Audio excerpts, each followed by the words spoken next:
So today we're going to be talking about how you can begin overcoming codependency in your life. My name is Romano. I'm the Breakthrough Life Coach, and I'm an expert in the field of codependency recovery and narcissistic abuse recovery because they tend to go hand in hand. And so before we begin, let's talk a little bit about what codependency is and what codependency isn't. So when I was a young girl and I was falling in love, I believed that the intense feelings that I had for my boyfriend, the overwhelming rumination I had about him, the constant thinking about him, the constant worrying about him, the constant obsessing about how he felt, not only about how he felt in general, because yes, when you're codependent, you generally have a very high sense of empathy for other people. You have a desire to want to help people. And however, it can cross the line because we really have a desire to fix, we have a desire to caretake, we have a desire to people please. And this all comes from a very lonely, very shame-filled, shame-based place, but we don't know it.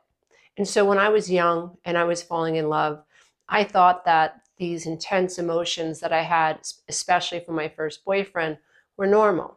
I thought me wanting to take care of him and me wanting to make sure that he had no needs and me making sure that he knew how much I loved him and how important he was to me. I thought that was normal. I did not know at the time that that was rooted in having no sense of self. I didn't know who I was. I didn't know that I was raised by two people who were unrecovered adult children of alcoholics. I didn't even know that my childhood was traumatic. I didn't even know that my childhood was neglectful or abusive in any way. To me, that was the norm. Growing up being ignored, growing up feeling like I was invisible, that I was a burden, that I was in the way, having a difficult relationship with my mother, a very toxic relationship with my mother where it was just impossible to please her. I felt like she couldn't stand looking at me. I felt like I was her enemy. I felt like I had done something wrong. Somehow I was born wrong and didn't know what it was, but there was something very, very wrong with me because my mother couldn't love me. And so I really grew up feeling like I was an alien, that I was broken, and that if anyone dared to hold my hand, looked at me, or dared to take me on a date, I should grovel. I should consider myself the luckiest person in the world because for whatever reason, I'm not like these other girls. I'm not like these other women who are deserving of love. I have to be lucky for what I get. And that really is the way that I felt. And it was an undercurrent, but I didn't know it. This, when you grow up feeling this way, it is your norm. You never question it. And that's part of my mission in life, is to help raise consciousness around what is happening at the subconscious level. Because what happens is that we have a thought, and then we have a feeling, and then we have an action. So it's thoughts, feelings, actions, and this can become a loop. So then we have an action, and then we have a thought about it, and then we have a feeling. And we're never really taught to look within. Most of our lives, if we're codependent, we're dissociating. We're not aware that we're dissociating. We're just trying to survive. So when I was a young girl, a young teenager, falling in love and fawning and people pleasing, I didn't even know that that's what I was doing. And I certainly didn't know that the feelings that I had and the thoughts that I had were coming from a wounded place, that I had a wounded inner child, that I felt invisible, that I felt unworthy, or that I had even watched and observed through repetition, observation, and consistency, my mother grovel for my father's approval or for his validation. And in her groveling, she was so obsessed with my father, she really ignored what was happening around her with the kids. As long as she cooked, as long as we weren't killing each other, as long as we looked good, I think in my mother's head, she was doing her job. My mother, like me, like all codependent women and men, were running off of a pattern and a program that we were unaware of. So our psyche, in essence, was being hijacked by trauma, by subconscious patterns of thought, subconscious survival mechanisms, and we didn't know it. And throughout my healing journey, I'm so grateful that I've gotten to the point where I'm able to detach enough and I've gained enough emotional regulation, enough ability to think with metacognition. Metacognition is the ability to think about the way that you think. I'm really, really grateful that I've stayed on the path long enough where I can maturely look at my mom and see her as another wounded inner child, and see and understand that who she was based on her subconscious childhood programming, and that she really was, her true self was locked behind a pane of glass. As a child, I would always say that I feel like my mom is behind a pane of glass and I can't get to her, which is really true, because I could not connect to her and my mother could not connect to me because of her unhealed trauma. And she was acting out a lot of her own trauma with her mother. She had a very toxic relationship with her alcoholic mother. And so she never felt mothered. And so here I am, I come along, my mom's 19, and she's overwhelmed with being married to a very narcissistic husband. My dad was narcissistic. He was drinking at the time, gambling at the time. He had even cheated on her before they got married. And so this poor 19-year-old being has to now be this selfless person to take care of this completely self-absorbed little girl or little baby that I was, and she was overwhelmed. But part of my journey was coming out of the denial of this idea that I was in fact traumatized as a child, that my emotional needs were not met, that I was psychologically abused, I was verbally abused, I was emotionally neglected. And so I suffered. My psyche suffered. I was not emotionally regulated. How could I be? I needed a healthy mother with positive, healthy mirroring, and a father to be able to help me regulate. So when your parents can't emotionally regulate, that is extremely terrifying to a child. And what we do is we dissociate, we flee, we run away, we find ways to deal with this trauma. Sometimes we freeze. And we can also have a combination of those things happening. So we can freeze, we can fawn, we can run away, we can go into fight or flight. So many different combinations can happen. I think inside of myself was I learned to freeze when things got crazy in my home. I was terrified, so I froze. I would flee. I would dissociate into a world of fantasy. It kept me alive. I would journal a lot. I would write stories. I would fantasize about being in a different family, or fantasize about my family being loving. It's the way I escaped. And eventually I learned to fawn and people please. I learned that my father loved when I fawned. My mother was just disgusted. Like if I fawned after my mother's approval, she flipped it on me and would say things like, "Oh, you think you can buy my love, Lisa?" I remember I wrote her a poem one time and I was really nervous about it, put it on her pillow. I thought, oh, she's going to realize how much I love her. And when I asked her about it, she said, "Oh, I threw it away." So this was the norm. My mother would push away any attempt by me to connect with her. And unfortunately, I feel like she actually enjoyed torturing me that way. So imagine being a little boy or a little girl and having this desire to connect so deeply to a mother or a father that rejects you. Now remember that rejection is the ultimate form of trauma, that being pushed outside your tribe is akin to death. And that when this happens, your brain is put into fight or flight. And that unfortunately, what happens when we are children, we can't escape this experience. So our nervous system goes on high alert and it never returns to homeostasis because we're constantly in that state of, oh no, I might be rejected, I might be abandoned. Now, this is the framework that helps to give birth to codependency. Now, we're talking about a narcissist, we're talking about a narcissist's ego. A narcissist's ego is very vindictive. A narcissist lacks empathy mirroring. In other words, like a narcissist is empathy impaired. When a narcissist is confronted with this idea that they have a lack of compassion or a lack of empathy for someone else, their response is anger and vindictiveness and rage and justification.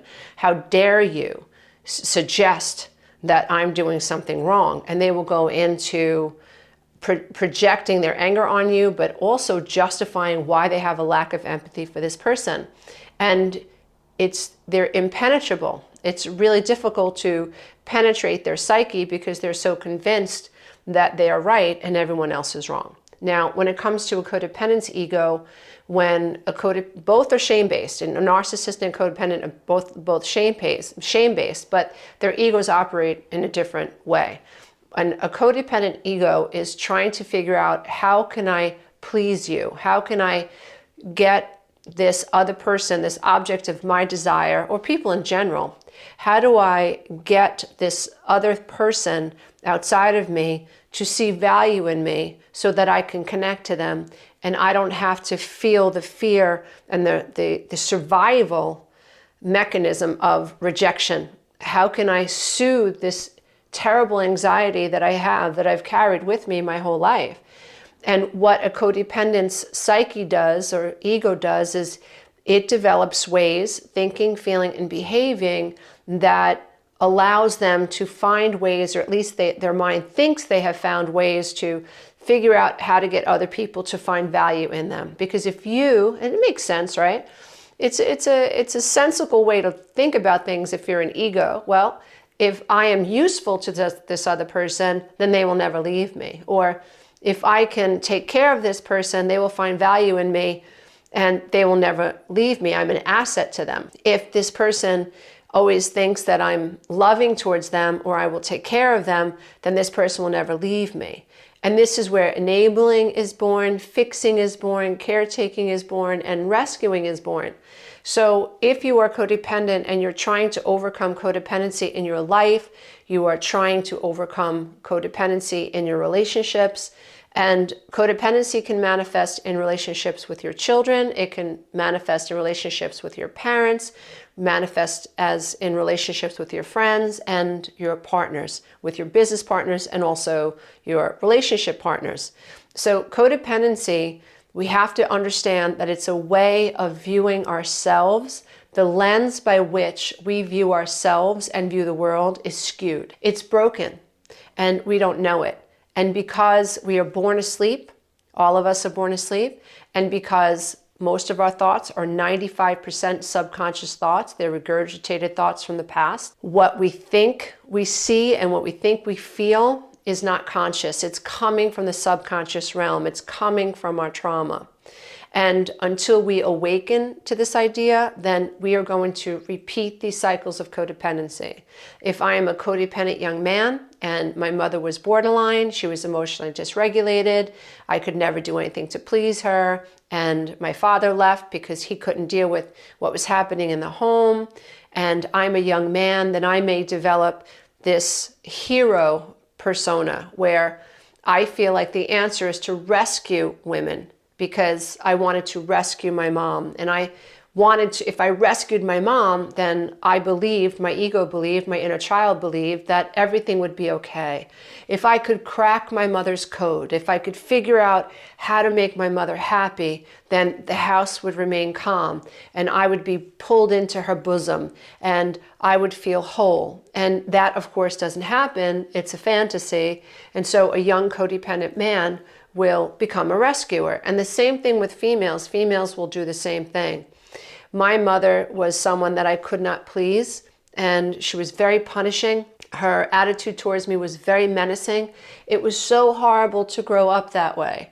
And another aspect is that you feel so ashamed about it, you can't talk about it because you think it's your fault that your mother treats you this way. And then you also see that your mom treats other people beautifully and you just ache to have her treat you that way, but it doesn't happen. So there's another layer of shame, like I can't tell people this is how I'm feeling. So it's just a mess. But what we have to recognize if we're trying to overcome codependency in our adult lives is that this is an undercurrent. This is what's fueling our emotions. And we aren't taught to think about our emotions from a more logical plane of consciousness. So we think we are our emotions, but we're not. So the mind is a box. And our subconscious mind and our conscious mind exist in this box. So whatever comes up through the subconscious mind, the conscious mind listens to, feels, and believes is real. And yet there's this huge ability that the human mind has to remain conscious and to become more conscious of what is happening in the mind. And until we make that leap, until we go into that dimension of consciousness, we live out this pattern. And that's why if you are the adult child of an alcoholic, you tend to marry an alcoholic, or you become an alcoholic, your children become alcoholics, and so on. Because this is the way the universe maintains order. It's through patterns and programs. But the good news is, as a conscious human being, you can awaken. You cannot heal. I do not believe that you can heal trauma from the same level of consciousness that you were in when you were being traumatized. So you have to awaken. And from outside of that level of consciousness, it's sort of like you become a mechanic. You open up the hood of a car and now you can see what's wrong. So from outside the consciousness of trauma, or the plane of consciousness that trauma exists on, we're able to tinker with this and heal. And so it's really important that if you're trying to heal from codependency, you recognize this consciousness piece. Einstein says you can't solve a problem from the same level of intelligence that created the problem. Well, I apply the same idea to trauma and recovery and healing from codependency. And so when we are trying to heal from codependency, understanding why we are codependent is critical. Understanding what codependency is. It's a feeling dis-ease. It's a perceptual dis-ease. It's a lack of selfhood. It's a very minimal state of consciousness. You are perceiving your adult reality through the eyes of your wounded inner child.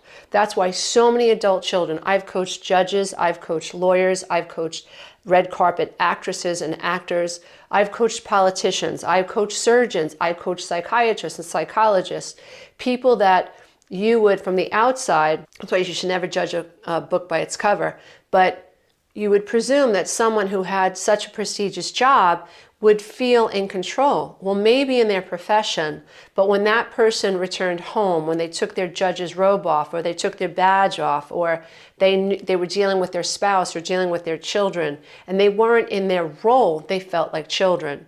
And everybody became an authority to them. And so that's what happens to us when we are adult children. We're adults, but we're operating through this lens of trauma. And it doesn't have to be that way. But unfortunately, it will remain that way until we awaken. So when we are codependent, it is a feeling dis-ease. It's us not knowing who we are. It's us as the result of being forced to dissociate and detach from our true self. It's a distorted sense of us because we've been taught that our feelings don't matter. And how do you live an authentic life except through being able to touch that beautiful spiritual side of you, which is the feeling side of you. And so you are cut off from the divine you, and that's not your fault. You're cut off from love. So not being able to connect to people in an authentic way, the people that raised you weren't in their authentic authority, they weren't in their spirit, so they couldn't help you access yours. So you're wandering, in the desert for like 40 years, 4 decades of your life, like, who am I? What's going on? You think you're doing everything right by people pleasing and fawning, lying for your partner, making excuses for your partner, enmeshing with your partner, thinking that this intense feeling that you have for them is normal. And you also, this is another cognitive distortion we have as codependents, is we expect our partners to have that intensity for us in return because we think that's normal, or we think that's the ideal, and it's not. Love is much more balanced. It's much more peaceful. It's much more rational. It's much more harmonious. It's not homogenized, meaning that if I love you and you love me, we think exactly the same, we feel exactly the same. No, that's not what love is. Love is you are you and I am me and I love you. And what makes us different is, okay, it's tolerable, like it's compatible. We're not exactly the same. My husband and I, my second husband, it's an amazing relationship, but I also entered into that relationship a grown-up.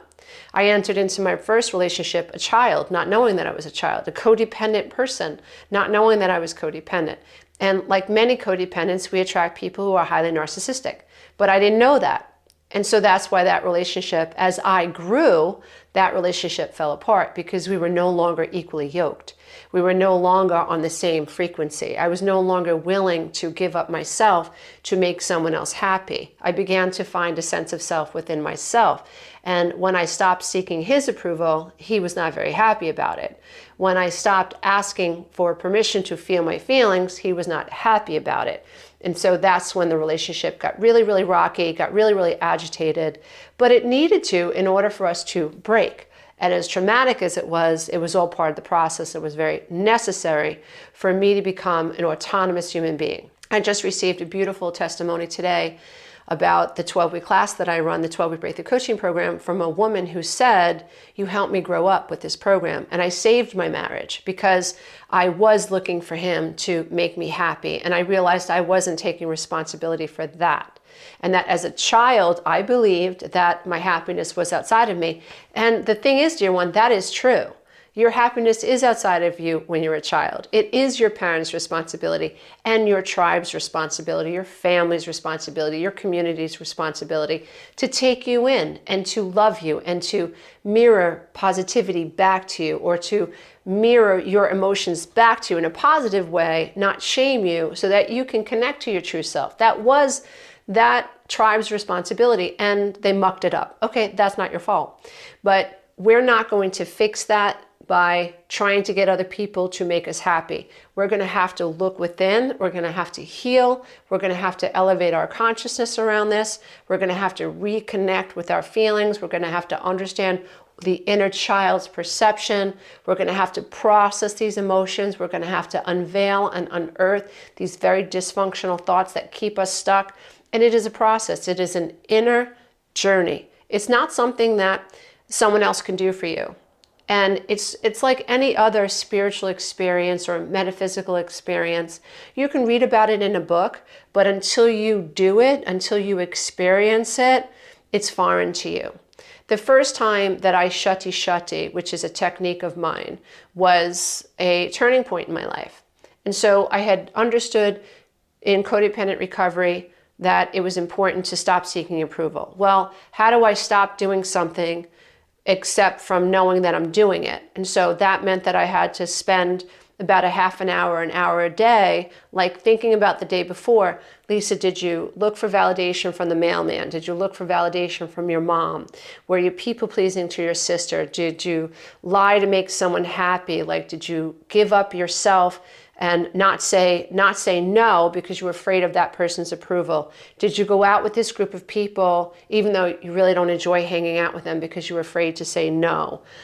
Were you walking on eggshells? Did you laugh at a joke that you didn't think was funny? I mean, all of the ways in which I gave up myself to be liked because I was afraid of being rejected, I was becoming truly self-accountable for, and I was moving into radical self-awareness. Like, I'm not playing this game anymore. Like, I want to break through this, and I want to give my children an opportunity to heal what I have already done, right? Because for 11 or 12 years, my son was 11 when I separated from his dad, but I still had work to do, because at that time I thought, oh, he and I are codependent. I didn't realize, no, I was codependent. I brought codependency with me like a shell. I was like a turtle, and it said codependency on the back of my shell. So every relationship that I had after my marriage was codependent.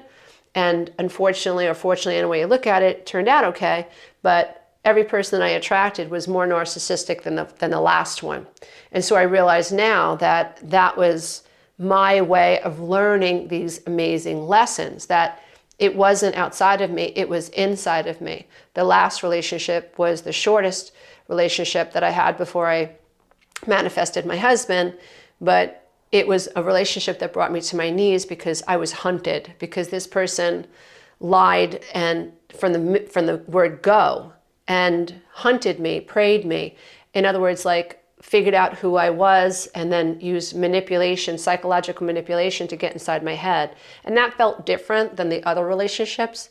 This felt more psychopathic and intentional. And that kind of made me quiver on the inside. And I was just like, okay, I'm falling to my knees now. I give up. Like, what did I do wrong? And the answer was, you still ignored red flags. And so I was still ignoring red flags, still making excuses for behavior that I thought wasn't the healthiest. And it was then that I said, I'm done. Like, I'm waving the white flag to the universe, to God, to whoever. Like, I'm done. I don't want to do this anymore. Like, I want to be a big girl.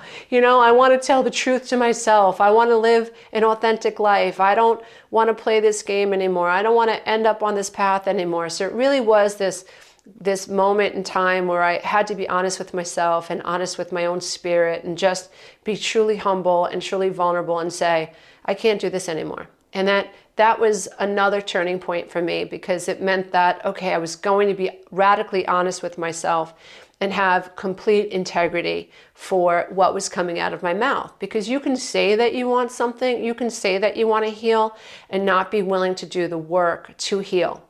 And so that's part of the inner transformation. When you hear these ideas and then you apply them and you see it work, then that's when you have that experience. And so when I was understanding emotional detachment, when I was recognizing that, okay, I'm seeking approval, or I'm afraid of this person's anger or what they might do, I knew that I had to start letting that go. And so during our separation, my ex-husband, it took him 4 years to sign the divorce papers. So that was very, very difficult. I felt very controlled, but I had to surrender to that because I couldn't control when he actually signed the papers. And I decided that I wasn't going to allow his desire to control me and his attempt to throw a monkey wrench into my life moving forward. I wasn't going to let that stop me. And so I started my own business. I was a personal trainer at the time. I had my own website. I had my own clients. It was really going well. But still, I was receiving 20 to 30 text messages a day from him that weren't very nice. And I was starting to push him back, which I thought meant that I was in recovery. Like, oh, I'm pushing him back. Oh, I'm fighting him back. Like, I'm not that little frightened puppy anymore between the toilet bowl and the tub with him screaming at me. Like, I'm pushing him back. But then I realized he's still controlling me. So he was coming from the dark and I was pushing him back with the dark. And I didn't want to do that. I wanted to be in the light. And I know that sounds like all spiritual and hippy dippy, but it made sense to me. Like, if someone is attacking me and verbally, and I go back at them, sometimes I have to push back. But what was happening was I was getting sucked into the drama, which is what he wanted. So now when you're dealing with someone who is very immature, highly narcissistic, every 2-year-old is narcissistic, by the way. So when you're dealing with someone who's super immature, super narcissistic, more than anything, they want your attention. They want to know that they got you. And that kind of like puffs out their chest a little bit.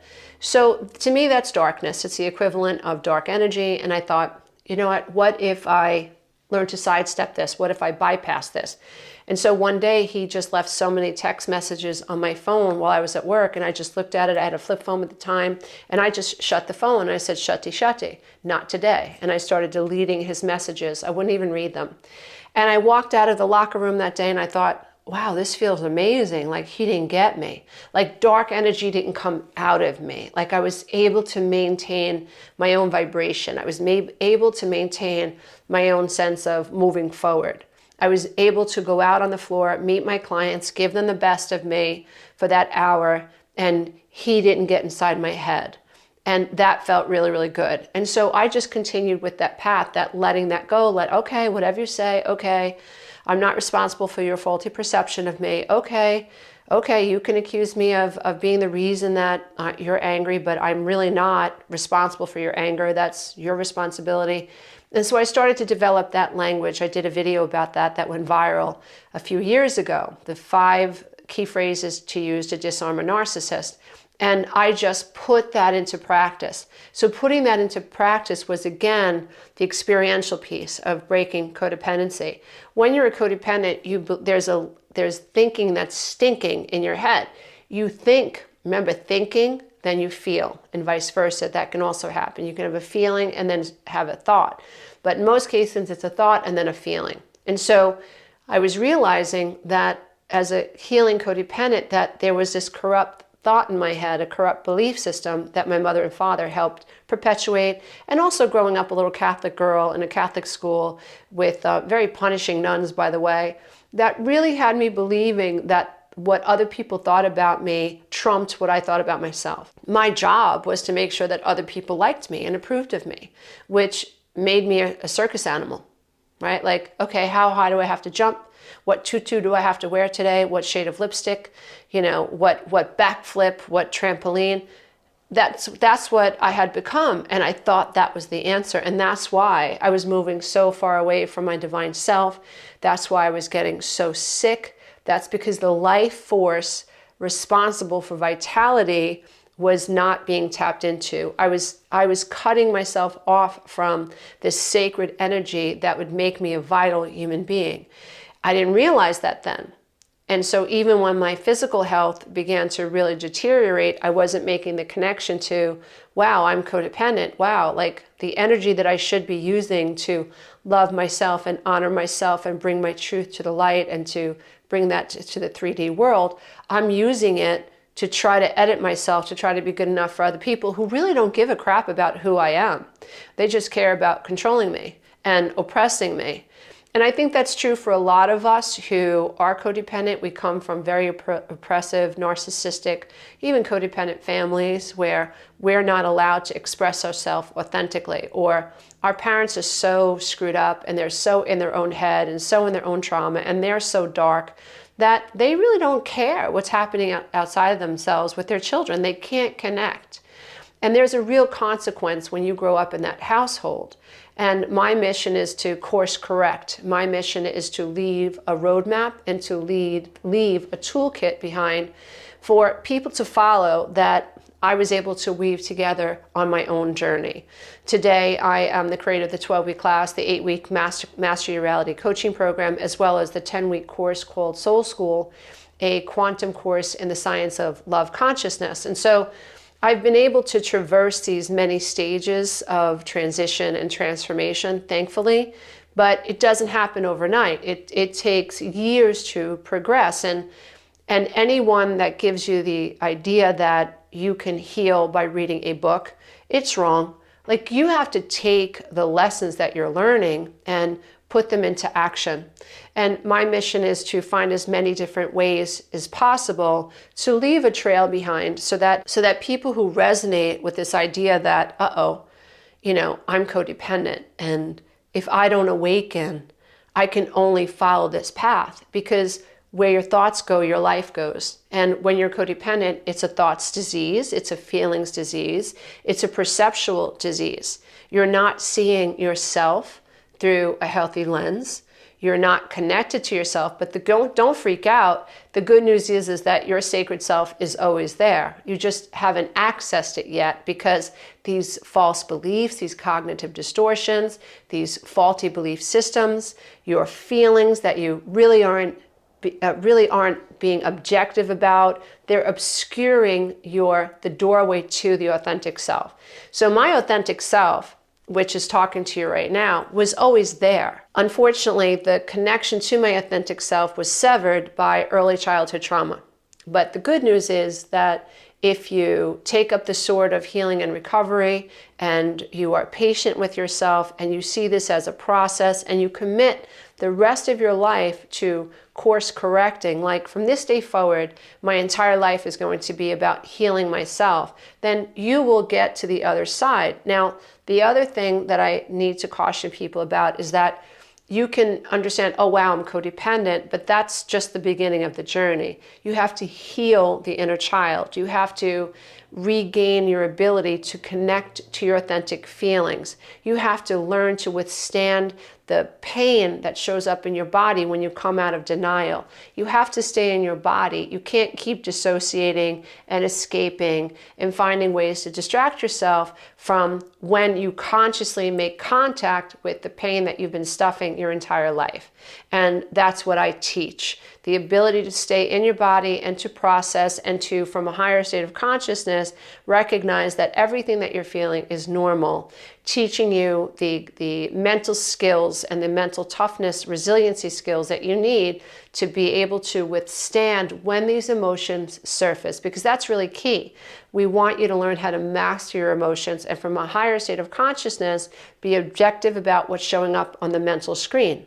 And this is you elevating your consciousness. Now, the really cool thing is that part one, you're really healing codependency. You're healing that inner child. You're connecting to your authentic feelings. You are much more logical, much more rational. You have a healthier relationship. You've reparented your inner child. That's great. The second step is you being able to recognize your emotions as a form of energy and action. recognize your visualizations as a form of energy and action, and learning to master that part.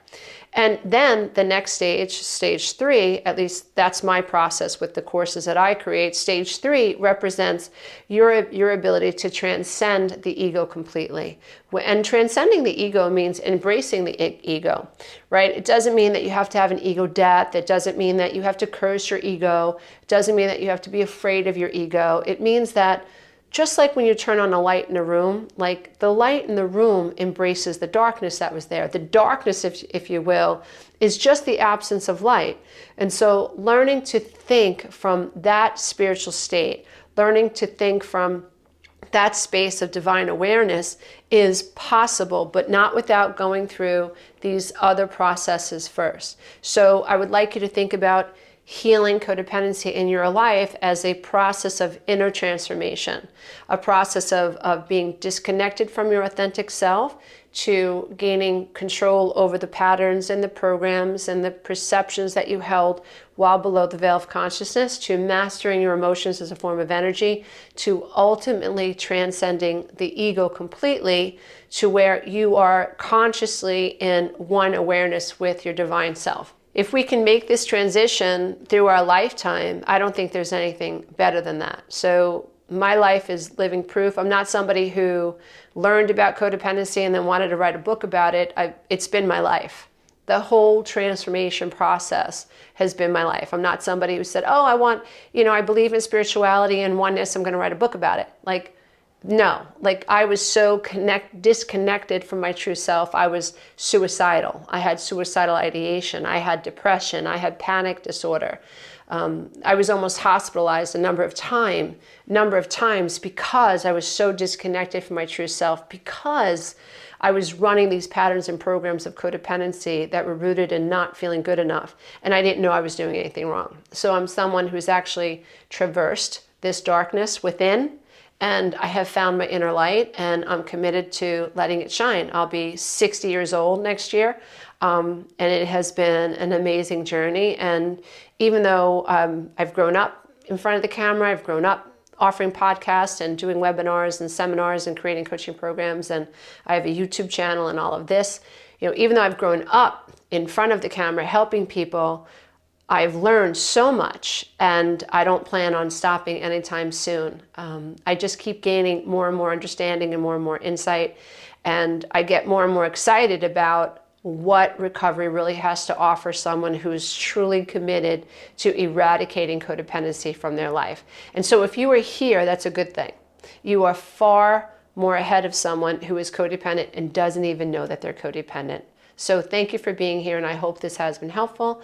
And if you are interested in learning more about how my team and I can help you traverse and heal from codependency, go to www.lisaaromano.com to learn more. Again, that's www.lisaaromano.com to learn more. Thank you so much for being here as I bow to the love and the light that is absolutely in you. Bye for now. Hey, if you love this content, don't forget to check out the next video, and you can go to my website and take the codependency quiz.